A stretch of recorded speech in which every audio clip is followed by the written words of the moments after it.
listening to Bears Beyond the Gate, the Bristol Bears podcast made by fans for fans, for 2.5 season card holders who love the club, the game and all things Bears. This week we revel in the 52-21 statement victory against league leaders Northampton Saints. Fueled by a dominant pack and an electric backline, we scored 7 tries to their 3 and never really looked like losing. Was this the elusive 80-minute performance? Or has Steve Lansdown been back in the dressing room with a whiteboard and marker pen, giving it large? With a 6-game sprint for the finish now underway, can we dare to dream of the playoffs, or is this just another ride on the Bristol Rugby roller coaster? I'm Pete, and I'm joined by Lee and Miles for a cheeky European beer and a bit of rugby banter. Well, boys, it's good to see you. We are on Zoom again, even though it is Sunday night. But I think, Lee, you might have to explain to the listeners why that is the case. Well, I just think it's one of those times, this time of year, that I realise just how middle class you two boys are, and so we've gone continental, haven't we, this week? I mean, Miles, we've crossed continents, haven't we, boys? We have. So Miles, you're in France, aren't you? I'm at 1,950 meters in the French Alps. Yep.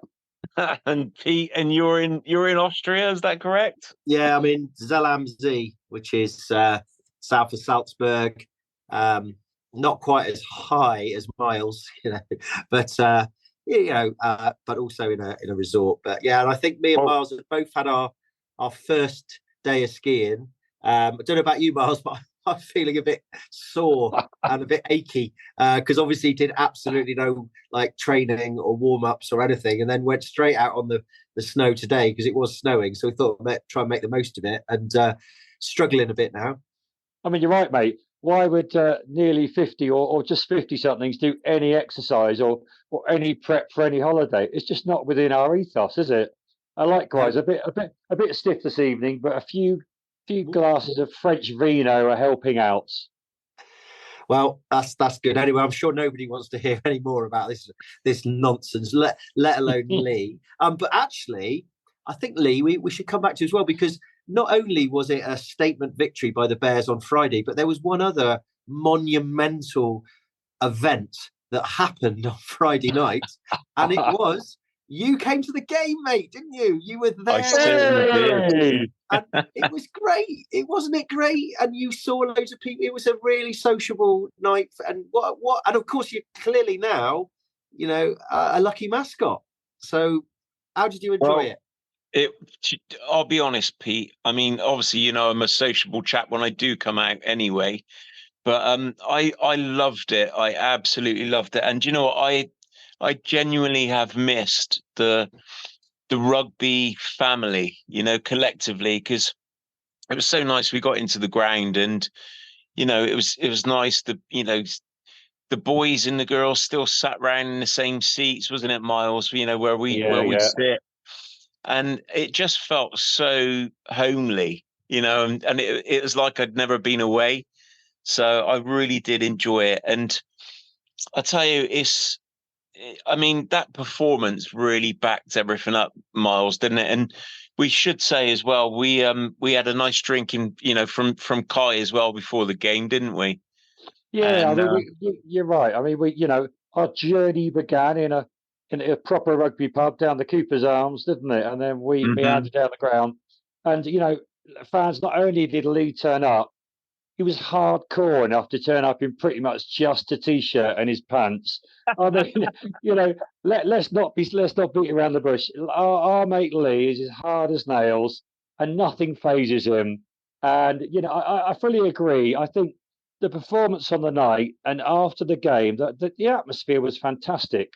We were chatting to a lot of the Bears Beyond the Gate listeners, sort of fans we hadn't seen before. I think they'd forgotten what Lee had looked like, but I think we all loved it, didn't we? For them. We all loved it, and I think Pete would agree. And TC was there. It was really nice to have us all back down the gate. And also we should mention the fact that, talking about pants, I did have my lucky pants on, boys, and And I think I gave you a little glimpse, didn't I? But I forgot about that. I forgot you gave a flash of your Bears pants to the Duchess. but you know what? Genuinely, I hadn't realised, but I've worn those pants about 9 or 10 times now. We've actually not lost. So Wow. I don't think it was me so much the mascot. I think it was the pants. Yeah. Have you washed pants? I was just about to say, Pete, because I have washed them, mate. So yeah, they are nice and clean, and they're actually on my radiator now. If you have a little look over there, can you see? Nice. There's nothing better than looking at a man's radiator. I'm glad we're not recording it. Glad we're not recording in the flat tonight, I must say. Well, can you remember the days where Pete used to, the times we were around Pete's, and he used to have his smugglers on the old radiator? So I thought I'd do the same. Mate, we've come a long way since then, haven't we? what I call the amateur pod days. Well, anyway, lads, we should crack on a bit, and let's sort the game out, because we're going to do a relatively short, sharp summary, because we haven't got a Pete's Premiership preview for Gloucester, so we'll do a quick one. So, I mean, boys, it really was a fantastic evening, wasn't it? And I mean, I did say in the intro that was this the elusive 80-minute performance, but I've got to say that a lot of people have said it was, but unfortunately, for the first 30 seconds of that game, I don't think we can count that, because to be fair, there was a biblical storm that came through Ashton Gate, and from their kickoff, poor old Magnus Bradbury, the ball was pretty much rifled at him, to be fair, and I think it caught a gust. But our poor old Magnus Bradbury, after this 8 weeks of us waiting for Premiership rugby and all very excited, poor old Maggie spilled the ball on the kickoff. They then got a penalty, then they got a line out. And I know that there was almost a collective groan that went round Ashton Gate, which wasn't really, it's not fair on him. It's one of those things, but it was like, can you believe this? We've had 8 weeks and we dropped the first ball. But so in that sense, I guess if we are going to say it wasn't an 80-minute performance, but it was a 79-minute, 59 or 79-minute, 59, maybe 50-second performance. So fair play. But to be honest, after that, we defended the line and then scored very, very quickly with Big Joe Batley on the knockdown, so on the charge down, I should say. So, I mean, it was amazing, to be honest, how we changed that momentum really, really quickly. And to be honest, since then, I don't think we look back after that. But yeah, I mean, I did think actually when Saints announced the team selection, I did think Ant McParlin at number 9 was, without Deck, he's not the same player, is he?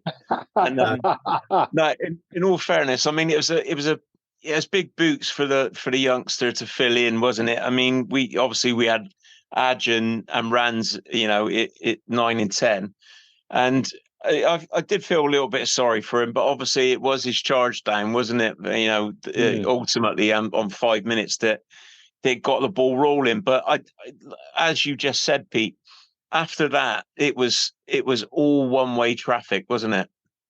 Yeah, it was. It really felt like that, and I think that's one of the pleasing things about that game was, although some, naysayers will say we let them score 3 tries, and for the first quarter we were probing away, and didn't really necessarily look like we were going to break through, and we had to resort to a bit of kicking. But really is, you've got to earn the right to run the ball, and you've got to earn the right to play what we call the Bears way. And I actually thought that was exactly what I think the Bears way is that you have a solid set piece, you have forwards that are working hard, getting in position, working hard at the breakdown, and then you eventually earn that right to play the expansive rugby. And it didn't really take long, to be honest. I mean, I think after Joe Batley's try, we then scored quite quickly afterwards, he says, checking his notes.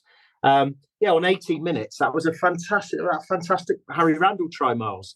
Back on the replays, we started that in our 22.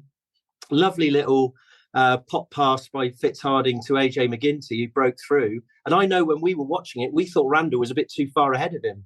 He had to kind of put the brakes on a little bit, but then ran in for 40 yards. So what do you think, Miles? I know you were going. Yeah, well, absolutely. But and I think on some fans forums, obviously, if a lot of the Saints fans were saying, "Oh, there were a few forward passes. Bristol were lucky." But on many a game, we have felt as if we've not had the rub of the green. And when your players are so, you're on the front foot, you're so far ahead, and you're 50 yards ahead of Maxwell Keys. Of course, he's not going to spot a little a minor infringement, but we could argue that we're just seeing through rose-tinted glasses. However, no, I think we played a fantastic game. I don't think there's too much Saints fans can really argue about, and I think we just put positive drives through positive runs, and there was nothing really to sort of pull back on. I thought it was a massive team performance. You're absolutely right. We literally weathered that storm for the first 3 minutes, but it was encouraging to see that the fact we didn't fold and they didn't get a try in those first 3 minutes. We defended well. I can't quite remember if they got a penalties, but we defended the line brilliantly. I think you're right. There was some, slight home tries. One was questionable tackling defence. One was just really good, and another try. But other than that, a great performance, great team performance from the whole of the Bears. Yeah, I mean, to be honest, we were 17-0 up after that Randall try. We were looking pretty secure, heading towards the break. I mean, the only thing I was going to say to you, Lee, was that we did have a little bit of a bump in the road, and I don't think we want to dwell too much on individuals here. But poor old Seaver got carded. Yeah, and there was a lot of debate around us about whether that was quite a harsh card, deliberate knock on. I looked at it on the replay, and you can see why the ref had to give a yellow, because he kind of flicks his hand forward, and if you do that, if you take the risk, you've got to take the punishment. And maybe, Lee, in other games, that might have been something that might have affected us. Because I certainly felt as though, because Slate Holmes went and scored, didn't he, straight after that? And he was that one where he went through 2 tackles, both Williams and Yancey van Renberg. And you did sort of think, oh no, have we now thrown away this great start? I don't know what you felt, Lee, at that moment. Well, I'd say, first of all, you were kind of not giving enough credit to Finn Smith, because actually there was some brilliant play from him. Actually, there was a chip over the top, wasn't there? And there was a brilliant kick as well for Slight. I mean, Slightholme is the top scorer in the Premiership this season. So you've only got to give him. These boys are top of the table. You know what I mean? It's like I think we got to give them some credit. That I don't believe an 80-minute performance will ever happen anyway, because I don't think it's possible for a team to completely dominate for the whole game. But Finn Smith did some brilliant stuff. They're top of the table, so they arrived at BS3 full of confidence.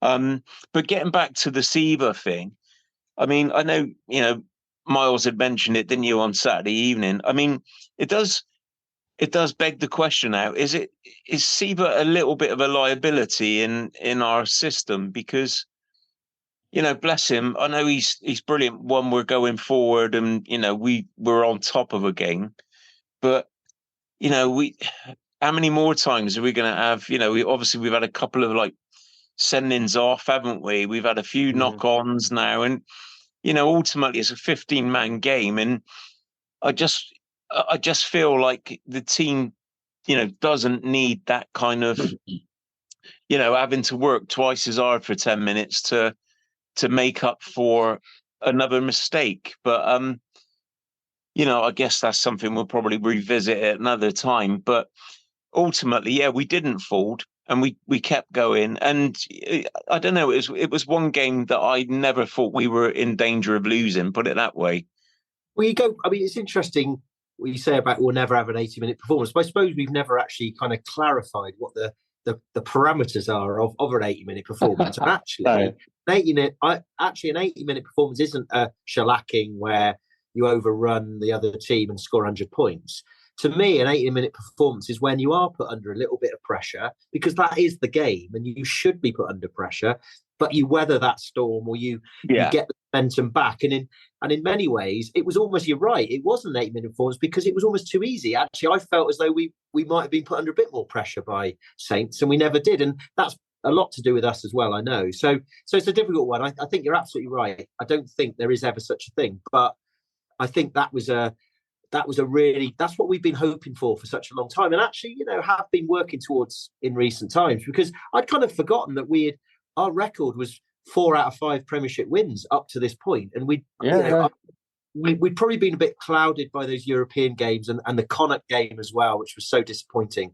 And then, I kind of came back from the fallow period forgetting that we were actually on quite a good run ourselves. And of course, we've gone up to 6th now, and this sprint to the finish could go the various different ways. It's a good point to make. Yeah, Miles. I mean, boys, that sort of, we can't detract from the fact that we have now beaten Saints home and away in the same season.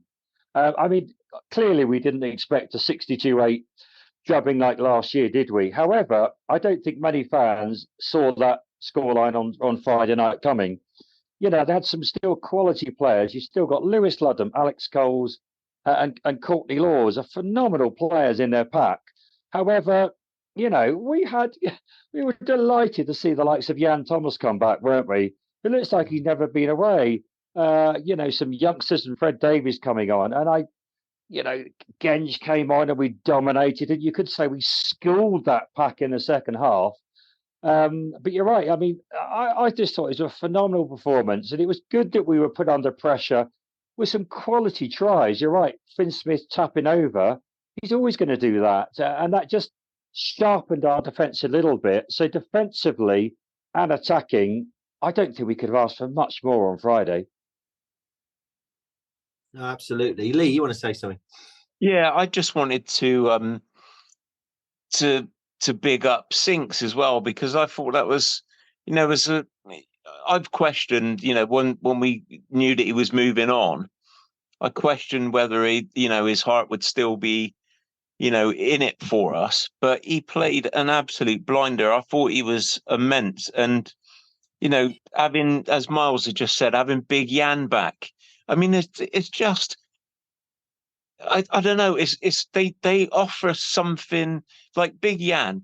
When he puts on a bear shirt, he offers something more than just his presence on the field. Do you know what I mean? It's almost like he takes an aura with him, and it was so good to see him back. Well, in the Post article, which I knocked out at the airport, actually, I've got to say, because our plane got delayed on yesterday. I did mention this, and I said that we had a front row that we had a rejuvenated Kyle Sinclair, and we had a re-engineered Jan Thomas, and it's almost like like Iron Man. When he went out, like that's where he's been. He's been in some sort of laboratory in Ashton, and he's been he's been taken apart and put back together again, and has come back like even better. So I agree with you. I mean that leads on nicely to I think this is one of those pods where it is great to pick out some performances and talk about one or two players. So you've mentioned Sinks and Jan Thomas, because I think the front row was excellent. And then when Genge came on as well, I mean, he brought his Six Nations joie de vivre. I thought he was loving it out there. He was bossing the show. But I thought he was playing a team game as well. And I really thought he was good. Yeah. Front row, and then even Fred Davies came on, scored a try, and then I think who came on? Max Heath came on as well as a sub and was loving it as well. I could tell. In the Danny as well, he scored a try, didn't he? Absolutely. A lovely power over and score. I thought it was phenomenal. I mean, James. In fact, Sinks and James Dunn both scored similar sort of tries that were real strength tries, weren't they? Where they kind of flipped over from a difficult position and managed to get the ball down. So yeah, some good performances in the front five. But Lee, who else did you think stood out? Well, I'm not going to mention the centre partnering, because Williams and Janse van Rensburg, they're class, aren't they? You know what I mean? They've cemented those spots now, haven't they? But they were amazing, as always. I just wanted a big shout out to Noah Heward again, because this is a guy who kind of came from nowhere, really, and he's come into that team, and not only is he, doing something amazing when we're going forward, but defensively, I mean, there was a hit on Lewis Ludlam. Was it Ludlam or Slater? You're thinking of the one. It was a try-saving tackle on the wing. Yes, and it was. Yes, that's it. I'll come to that tackle on Lewis Ludlam in a minute, actually, because that was someone else. But it's that type of it's that type of performance, that type of tackle that kind of inspires the players around them. And this is a guy who we wouldn't have said was stepping into this team to be so prolific at tackling and defending. It's like this is one of our main attacking players, and I just thought he was immense for us again. And Adge, he just run the show, didn't he? Yeah. Oh, he was class, wasn't he? He put a top hat on, one of those big cloaks. He had a cane, and he was just running the show. It was like watching a rerun of The Greatest Showman, wasn't it? I mean, what a player! What a player!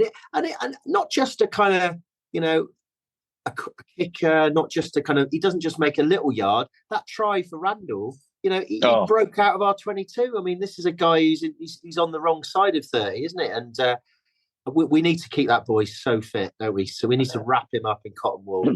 And as Miles and me know, just a really nice guy as well, because we met him, didn't we, Miles? Yeah. But should we also just big up the fact that, our Max Malins, he's come on rejuvenated with a beard, as if he's never flipping been away, and bossed that position, scored a phenomenal run through. I mean, we'll come on to perhaps talk about the team sheet, etc. next week, but what a headache for Pat Land to have. The fact that we've got so many players in key positions fit. I mean, I would not like to be in his job picking them. Not one player on the park maybe that had a poor performance on Friday. No, I'm glad you mentioned Malins, because I was going to come on to that, and it was we've been waiting for that, really, haven't we? A little bit. Yeah, we have. He's been unfortunate. He's been unfortunate with injury, and he's been unfortunate.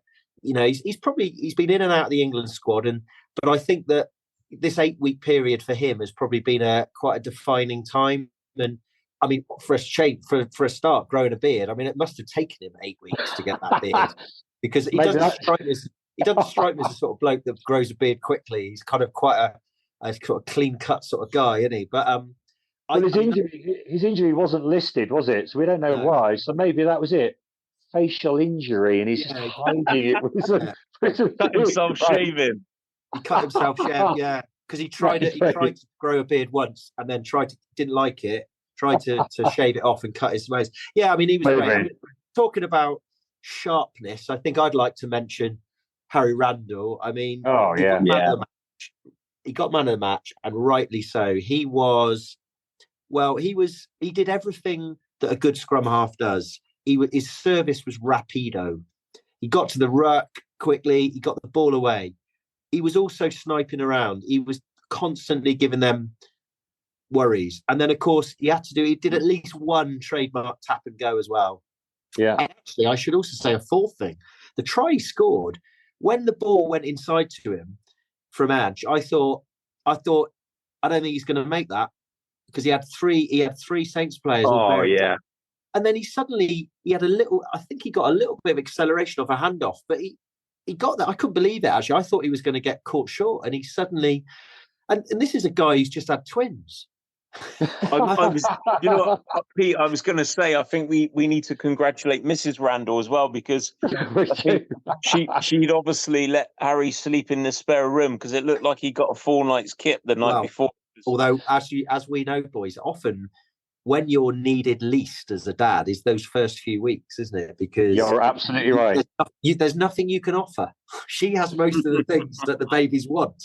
So actually, I think Harry worked out pretty quickly that he better make the most of it, because if he doesn't realise this, I'm telling him now, those first couple of weeks are okay. After that, it's just misery. It's just going to be misery from now on. So make the most of these last 6 games, Harry, because next season you are going to be in a whole world of misery. Pete, just to big him up even more, I mean, what is Steve Borthwick looking at in that position for any other player in the league? It's exactly what England need. I mean, you can imagine Alex Mitchell and Harry Randall. You need look nowhere else, do you? That performance on Friday night, in my mind, cemented what England need. I mean, so they just need to wake up. Well, I'm sure Steve Borthwick listens to the pod, Miles. So I sure hope so, mate. Reflecting deeply on what you've just said there. Anyone else do you want to pick out? I mean, what have we done now? Let's go through this. We've done Malins, we've done the centre partnership, we've done Adge, we've done Harry, we've done the front 5. What about the back row? Well, can I just do a left field one? Yeah. It was a substitute appearance, but Joe Owen. I thought, of course. I thought Joe Owen was class as well when he came on, and I just kind of feel like this is a guy who's kind of really pushing for a first team place here and really knocking on the door. And I think the kid's got a real big future. Yeah. And absolutely right. Absolutely right. And the fact that here's an interesting thought. He was on the bench. Dan Thomas wasn't on the bench, and Dan Thomas wasn't on the unavailable list either. And then, that was something to just made me think a little bit about where the hierarchies are and how things are shifting and stuff like that. And Jake Heenan was on the bench. That was the other thing, really. I mean, it was Jake Heenan was on the bench as the back row cover. Not Dan, and I did check this out, and he wasn't on the unavailable list. But anyway, just go back to the back row. I mean, what I wanted to go back to is something you mentioned. You said about a big hit on Lewis Ludlam. It wasn't Noah Heward. It was big Stevie Luatua. That's the one. Oh, Stevie came in on the second tackle, and we won a turnover on the turnover penalty, having been under the pump, and it was a statement Stephen Luatua moment. And I looked at it back on the replay, and Ludlam got absolutely marmalised. I mean, it was a pretty poor pass he got from his scrum half because he was jumping up to catch it. And when someone jumps up, it was a perfect man and ball. But Stevie came in second tackler, and then there was one almighty kind of pylon, and Steve emerged with the ball about 10 minutes later. It was brilliant. And that just reminded me that I thought our back row, I thought Fitzharding. Yeah. Fitzharding is the kind of forward equivalent of Noah Heward. It's substance first, style comes afterwards, and they earn the right to be stylish because they do the basics well. And Noah Heward he doesn't look flash, but he's fast and he's hard. And Fitzharding's the same. I thought it was another great performance from the young lad. And also I would add to that the consistency that these guys are performing with now. I mean, they're consistently 7, 8, 9s out of 10, for the last 5 or 6 weeks. And, to achieve that level of consistency is exactly what we need. Well, look, boys, I think that's a nice way to kind of tie up the performances. It's always great doing a pod when we win. And that's why we kind of decided we would try and do this pan-European pod because it would have been a real shame not to be able to talk about it until next weekend when the luster had gone a little bit. One other thing I just wanted to mention, which you boys, I know you knew it because I saw some photographs later on our WhatsApp group and social media, is that it was quite nice to see. We saw some of the players wandering around the Lansdowne, didn't we, after the game? We saw of course. Stinks, and we saw some of the Northampton players as well. And I think that was nice because we haven't really seen that much. And Max Heath was there. And I just think that adds to it's difficult when we lose. I get it. And it's a lot easier for them to wander through the fans when we've just humped the league leaders. But, that is something we have talked about a little bit, that seems to have, they seem to have forgotten about that and they sort of scuttle away in their cars later. So it was nice. It was also lovely for the Duchess, wasn't it? Because obviously she made an appearance and she was drawling all over Genji, wasn't she? I think there's several court orders now in Oh, place. Yeah, absolutely. And Maxi. I mean, exactly. I think she's banned from the gate for a couple of months, I think. Dear. Yeah, she. I mean, my other half, who knows the Duchess very well, saw a few photos and was like, "What is she doing?" I was like, "Yeah, Making the most. loving it. She was loving.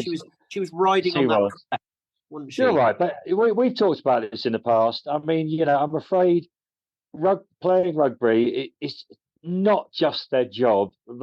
Fan engagement is a massive part of yeah. the Bristol Bears culture, and Pat has stated this. So, just to pick them up for coming out, well done. But this should be commonplace. And And we need well more done of to the it. lads. We do, and it was lovely to chat to them. But we're grateful for them to chatting to us and having their photos taken. Right, boys. We got to crack on because it's quite late. It's a bit later for us, Miles, isn't it? Because we're an hour ahead, and we get a good night's sleep for getting out on the slopes tomorrow. So let's have a quick look forward to Gloucester away. Unfortunately, both you and me, Miles, are not going to be here. I'm sure there'll be a few listeners that will report back for us. But we've really got to we've got some momentum now, and we really need to win this game. And of course, we know that Gloucester also have now got some momentum. They had a great win against Leicester on Saturday. On Friday night as well. Yeah, they won some silverware. They've got good players. So this is going to be a tough game. My question to you is we don't know anything on injuries or stuff at the moment. So my question to you is what sort of team do you think would be the ideal 15 to put out? And rather than just go through it all, what I would say is, are there any obvious changes that we might make for Saturday from the game that we've just had on Friday? So who's going to take that? I can start because Lee's got some more wine in his hands. Go on, Miles. You go for it first. I guess at some point, am I right? Genji's going to have some mandatory rest period from all his England performances. It's a tough one. I know we've only got 5 games left, but it's going to have to happen at some point. So maybe we won't see Genji on the bench or featuring. I don't see any other changes really needed in the pack. I would just like to reiterate something Lee picked up earlier on. We're so lucky to have a lot of the players now fit. And if we're going to go to a Gloucester, which you could argue is now going to potentially be a tougher gig than we might have imagined a few weeks ago. And I don't like picking out players, neither of us do, but we know you've got to step up. I think I would chop one player out of that whole lot, and I'm afraid that would be Steven Iralango. He was a little bit of a liability. He looked a little bit lost on Friday night. And if you take that to Kingsholm, I think we could struggle a bit. I'd be tempted to slot someone else in, but that's my opinion. Yeah, Lee?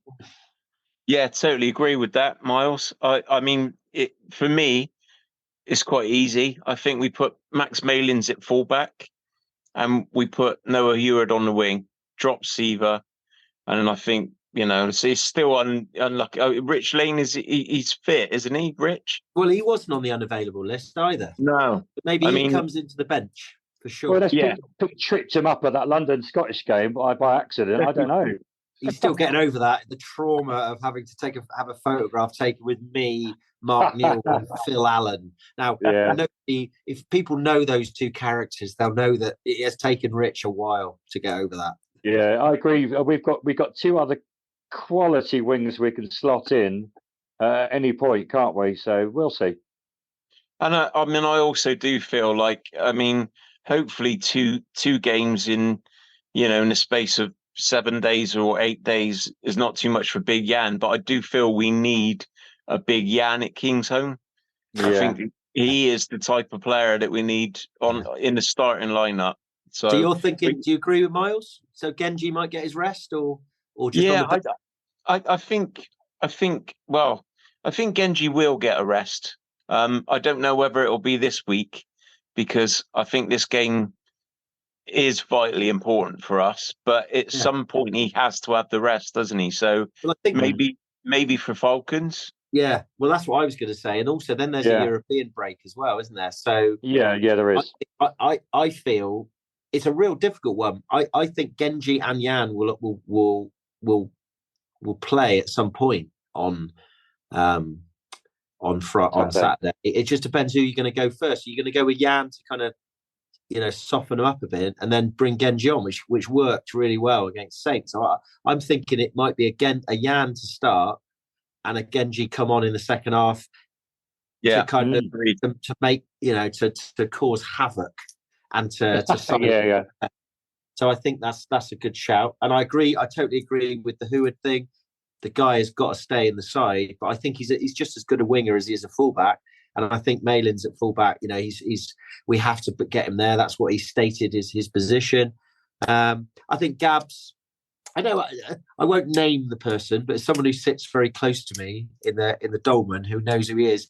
He's still a little bit. He reckons the jury's out a little bit on Gabs. He's definitely improved, but his argument is that he's still liable to make the odd sort of bad mistake, and he's relies a little bit on the kind of flash stuff. But he's an operator, and I think he's definitely improved a lot this season. He definitely deserves his position in the team. So I think Gabs is a definite starter as well, and he's a crowd pleaser as well, which I think is really important. Anything else, Lee? Well, I'm just going to say, if we're playing the Bristol way, then Gabs has got to play, hasn't he? Full stop. Yeah. I think it's good. I mean, the only other question mark I had was, actually, I didn't really. I think Sinclair has got to start. I mean, we've got to squeeze the most out of Sinclair we can. I mean, it hasn't been officially said he's going, but I think we all know that he'll probably go.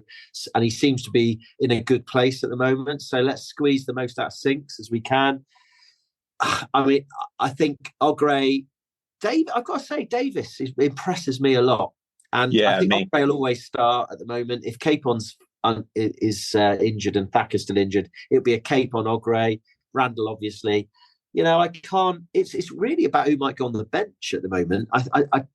I'm not sure I can see a place for Vacatar on the bench. I think Rich Lane has got to come in, and then there's a big question mark. Is obviously, our back row. It looks like Jake Heenan got the nod for Friday. Would Jake get the nod for Gloucester, or would Dan Thomas come in? I mean, it's Dan Thomas is always an enigma to us, isn't he? We love him so much, but he doesn't. He goes missing out of the squad, and obviously that's not his fault. But there's obviously something that's not quite right with him, and we don't like it when we don't see him, do we, Lee? Because you love him. It's lambing season, isn't it? It could be that, actually. It could be a very simple explanation that it's lambing season. He's got it written in his contract. He's getting the salt marsh lamb ready, isn't he? It's not Pat down Lamb on the Gower.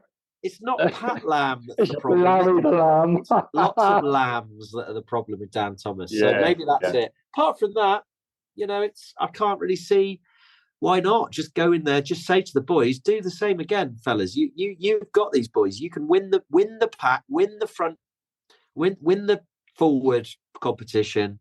Our set piece is looking good. Our line-out's good. Our scrum, we had one scrum pen early on, and then after that they dominated.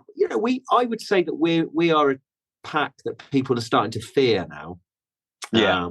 Because as we've said, we're consistent, and James Dunn is a thoroughbred, and Batley's a legend. Front row is international standard. Back row are just relentless. This could all come crashing down, couldn't it? But I just think a couple of those tweaks you said are true. And then I think if we can get another win under our belt, then who knows? Well, I think we have to win. A full stop. Yeah. I think like the now we have to be consistent. We can't have the games like we did on Friday night against Saints and then fell against Gloucester. And I appreciate that Kingsholm is a massive test. So I'm not taking it lightly. We know how tough it is. We've been there loads of times collectively between us. It's a tough old gig, but I do feel if we're going to achieve anything this season, we need to be up and on it, and we need to come away with Kingsholm with a victory. And even if we have to scrape it, I don't care. But we need to win. We need a win. I think that's a really good way to finish the pod, Lee. It's a voice of reason the voice of pragmatism. Was the only voice still in Bristol. BS? It's the voice of Bristol. Well, it's the voice of South Bristol. South Bristol. Love it. Actually, just one thing. I mean, we haven't really got anything else to finish on. I think we all need to go. But I mean, I do love a Friday night for all the other stuff that happens, like blokes going up the wrong aisle with massive trays of pints and realising they're the wrong end. I mean, it's a bit frustrating, but I think we laugh at it, don't we? I've got to say one thing about Friday night. It just reminded me. I thought there was less of the kind of music being played in the breaks. It was, yeah. No timber cam and I just wonder whether the club have toned down a little bit of that. They played What gold. You mean they might have listened to our supporters? Well, possibly. Wow. I mean, they when they did play music, it was quite appropriate. They played Gold a couple of times, and then I do like the Free From Desire. Da-da-da. I love it when we score that try. I think it's brilliant. But actually, it felt a little bit more toned down, and it felt a good balance. Fair play to the club. But, I think that the atmosphere that was created was really good, despite the fact of being a Friday night and having to get up every 5 minutes, mainly because of your wife, Miles, being late and all that. Well, yeah, obviously she hasn't learned the beer queue scenario yet. However, she's learned one thing from Friday night is that you might as well get a 2-pinter because it's going to last you the whole game. So I gave her a pat on the back, but not for being 20 minutes late for the actual game. Trouble is, giving the Duchess a 2-pinter, you pay for that a lot later on in the evening, don't you? Well, yeah, I agree. I mean, the Friday night was great. Lee and I experienced a pickled egg challenge going on down to the Coopers. It had it all going on, didn't it? It was great. Yeah. Well, I think we'll leave it there, boys. We love a pod when we've won handsomely, don't we? So let's savour the moment. Hopefully, we'll be able to reconvene next weekend when Miles and me are back from our travels. But okay, everyone, have a good time. Thanks for listening. And as we always say, boys, come on, Briz. Au revoir.